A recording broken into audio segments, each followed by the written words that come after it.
la seigneurie universelle du Christ.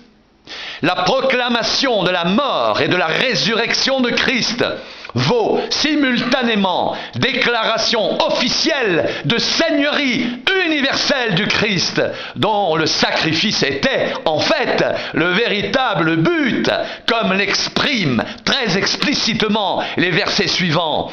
Car Christ est mort et il est ressuscité afin de dominer sur les morts et sur les vivants. Romains 14, 9. Si tu confesses de ta bouche le Seigneur Jésus, et si tu crois dans ton cœur que Dieu l'a ressuscité des morts, tu seras sauvé. Romains 10, 9. Si notre évangile est encore voilé, il est voilé pour ceux qui périssent, pour les incrédules dont le Dieu de ce siècle a aveuglé l'intelligence, afin qu'ils ne voient pas briller la splendeur de l'évangile, de la gloire de Christ, qui est l'image de Dieu. 2 Corinthiens 4, 3, 4. Ces textes relatifs à la seigneurie du Christ, articulés à ceux relatifs au jugement, mettent en évidence la thématique harmonique résurrection, seigneurie, jugement. C'est ce qui paraîtra au jour où, selon mon évangile, Dieu jugera par Jésus-Christ les actions secrètes des hommes. Romains 2,16. Mais toi, pourquoi juges-tu ton frère? Ou toi, pourquoi méprises-tu ton frère? Puisque nous comparaîtrons tous devant le tribunal de Dieu. Romains 14, 10. Car il nous faut tous comparaître devant le tribunal de Christ, afin que chacun reçoive selon le bien ou le mal qu'il aura fait, étant dans son corps. 2 Corinthiens 5, 10.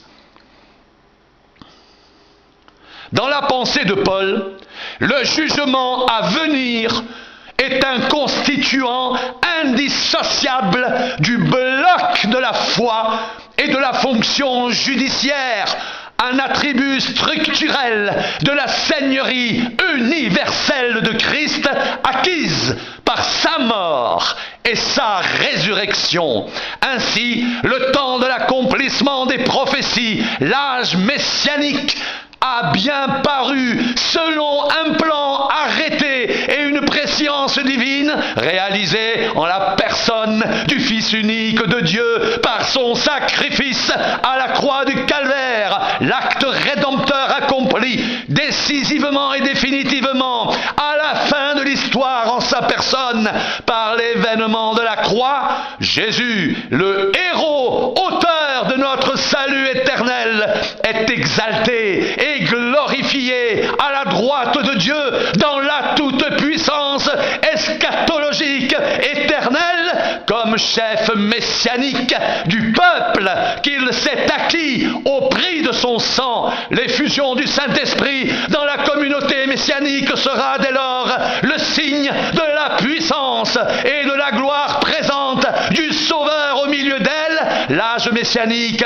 devant atteindre, suivant délai non révélé aux hommes, sa consommation finale par le retour du Christ en gloire. Mais Dieu a accompli de la sorte ce qu'il avait annoncé d'avance par la bouche de tous ses prophètes, que son Christ devait souffrir. Acte 3, 18.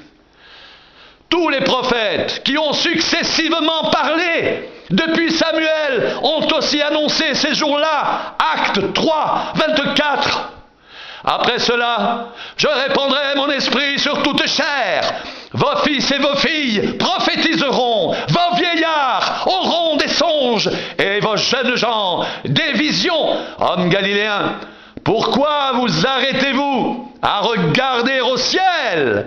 Ce Jésus qui a été enlevé au ciel du milieu de vous viendra de la même manière que vous l'avez vu allant au ciel. Acte 1, 11.